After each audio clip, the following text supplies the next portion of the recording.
Students, welcome back to our YouTube channel SS chemistry. तो आज का वीडियो लेक्चर है हमारा बीएससी 5th सेमेस्टर के लिए पेपर फर्स्ट हमारा ऑर्गेनिक सिंथेसिस ए, जिसकी फर्स्ट यूनिट हमारी चल रही है। उसमें हम पढ़ रहे थे प्रिपरेशन मेथड्स किसके, साइक्लोएल्केन्स के। तो उसमें अभी तक हमने 4 मेथड ऑफ प्रिपरेशन कवर किए हैं। तो आज का ये वीडियो लेक्चर हमारा रहने वाला है लेक्चर नंबर 11, जिसमें आज हम देखने वाले हैं साइमंस स्मिथ रिएक्शन। ओके, तो ये भी हमारी एक मेथड है प्रिपरेशन ऑफ साइक्लोएल्केन की। तो इसमें क्या होता है कि आप कोई एल्कीन लेते हो और उस एल्कीन को आप ट्रीट करते हो किसके साथ, डाईआइडोमेथेन के साथ में, और किसकी प्रेजेंस में, जिंक एंड कॉपर कपल की प्रेजेंस में, और साथ के साथ आप ईथर की प्रेजेंस भी लेते हो, जिससे हमें लास्ट में क्या मिलता है, साइक्लोएल्केन एज अ प्रोडक्ट मिलता है। ठीक है, और आपका जो जिंक आयोडाइड है वो एज अ बाई प्रोडक्ट निकल जाता है। ये रिएक्शन आपको दिख रही होगी, बट अभी मैं आपको ये रिएक्शन बहुत अच्छे से समझाने वाली हूँ। ओके, तो क्या है हमारे रिएक्शन में कि हम क्या ले रहे हैं, एक एल्कीन ले रहे हैं। ठीक है, तो हम यहाँ एथिलीन ले रहे हैं और इसकी रिएक्शन हम करा रहे हैं किससे, CH2I2 से। ओके, और किसकी प्रेजेंस में, जिंक एंड कॉपर की प्रेजेंस में, और वो भी आप ईथर की प्रेजेंस भी यहाँ पर जो है लेते हैं, किसकी, ईथर की प्रेजेंस।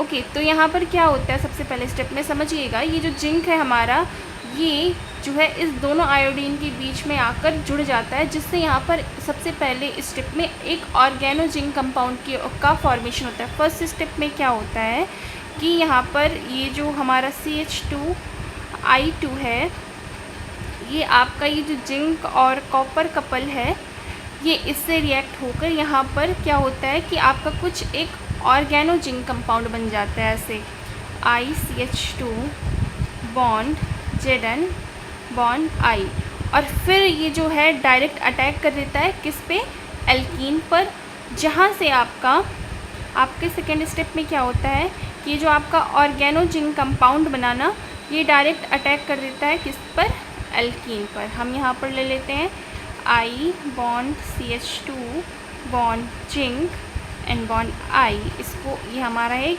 ऑर्गेनो जिंक कंपाउंड, किसके प्रेजेंस में, ईथर की प्रेजेंस लेना आपको बिल्कुल भी नहीं भूलना है, क्योंकि ये एक इनर्ट इन्वायरमेंट देता है ईथर। आप किसी भी रिएक्शन में जब देखते हो ना कि आप ईथर की प्रेजेंस लेते हो, तो ईथर की प्रेजेंस लेने का मतलब होता है कि इनर्ट इन्वायरमेंट देता है हमें रिएक्शन के लिए। तो यहाँ पर क्या होता है, ये डायरेक्ट इस पर अटैक कर देता है, जिससे ये जो जिंक है, ये एल्कीन का जो पाई इलेक्ट्रॉन क्लाउड है, इसको ले करके ZnI2 के फॉर्म में यहाँ से बाहर निकल जाता है, और हमें मिल जाता है क्या, साइक्लोप्रोपेन, क्योंकि हमें 3 मेंबर की एल्केन मिल रही है। सॉरी, ये तो बॉन्ड टूट जाएगा, तो ये हो जाएगा हमारे पास क्या, साइक्लोप्रोपेन। और एक बात आपको मैं आपसे, मतलब इतना तो आप दिमाग लगा ही सकते हो कि यहाँ पर आप जब 2 कार्बन वाली एल्कीन ले रहे हो, तो आपको 3 कार्बन वाला साइक्लोएल्केन मिल रहा है। तो मतलब ये जो आपका CH2I2 है, इसका एक कार्बन इसमें ऐड हो रहा है।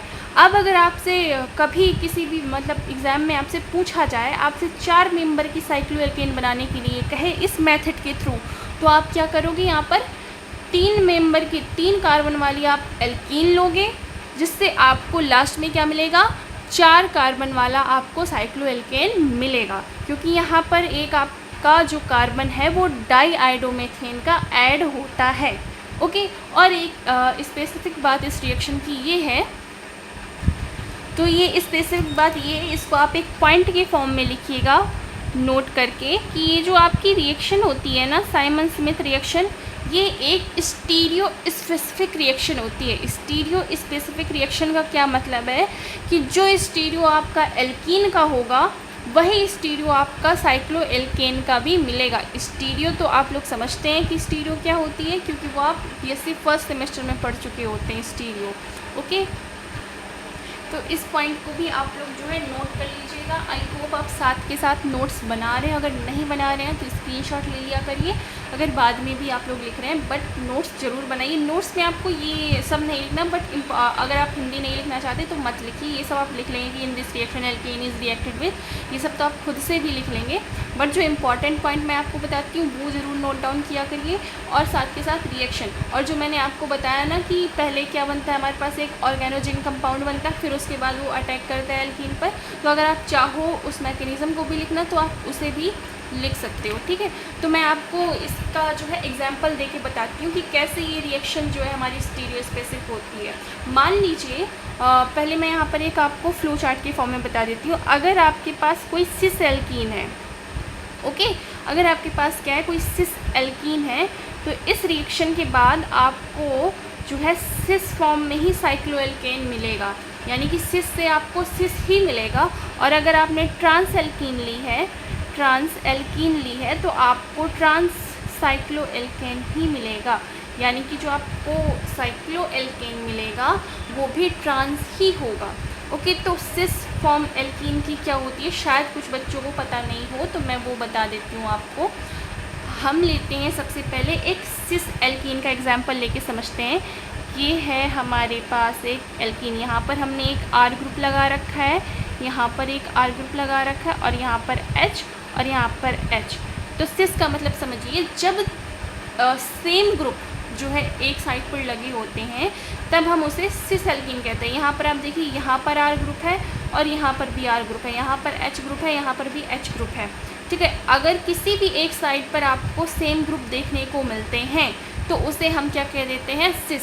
तो ये आपकी एक सिस एल्कीन है। जब आप इसकी रिएक्शन कराते हो CH2I2 एंड आप ले लेते हो जिंक कॉपर कपल, इसकी रिएक्शन जब आप कराते हो तो आपको सिस साइक्लोएल्केन ही मिलेगा। यहाँ पर क्या होगा, ये बॉन्ड टूटेगा और यहाँ पर आपका CH2 आकर के जुड़ जाएगा, जो आपका कुछ इस प्रकार से दिखेगा।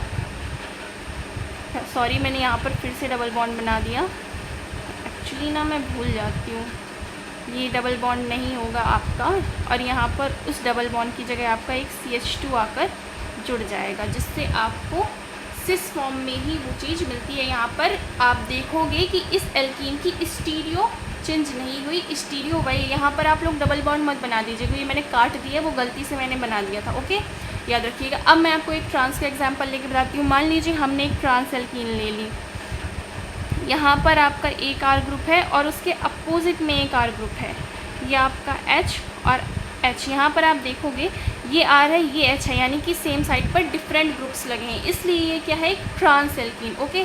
जब आपके पास ट्रांस एल्कीन है तो जो आपको साइक्लोएल्केन मिलेगा वो भी ट्रांस ही होगा, यहाँ पर उसकी स्टीरियो चेंज नहीं होगी। CH2I2 zinc and copper ether की प्रेजेंस लेंगे, यहाँ पर क्या होगा, डबल बॉन्ड ब्रेक होगा, यहाँ पर उसकी जगह आपको CH2 आकर लग जाएगा। ये आपका H, यहाँ पर R एंड यहाँ पर H और यहाँ पर R।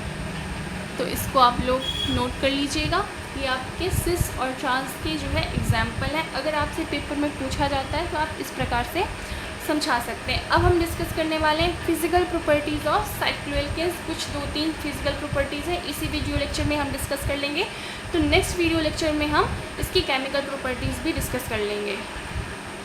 तो ये जो पहला पॉइंट है, इसमें जो हमारे साइक्लोएल्केन्स होते हैं ना, जो लोअर साइक्लोएल्केन्स होते हैं, यानी कि जो छोटे साइज के साइक्लोएल्केन्स होते हैं, लाइक आपका साइक्लोप्रोपेन हो गया, साइक्लोब्यूटेन हो गया, ये जो आपके छोटे साइज के साइक्लोएल्केन्स होते हैं, ये गैस के रूप में पाए जाते हैं रूम टेम्परेचर में, ओके। और जैसे ही आप आगे बढ़ते हो ना, जो आपके ज़्यादा मॉलिक्यूलर मास वाले जो आपके साइक्लोएल्केन्स होंगे, जैसे जैसे इनका साइज़ बढ़ता है ना, तो ये रूम टेम्परेचर पर लिक्विड के फेज़ में या फिर लिक्विड के रूप में पाए जाते हैं। आपको पता है कि जो स्टेट होती है आपके पास किसी भी द्रव्य की, यानी किसी भी मैटर की जो स्टेट है वो 3 प्रकार की होती है, या तो वो सॉलिड होगा, या तो लिक्विड होगा, या फिर गैस होगा।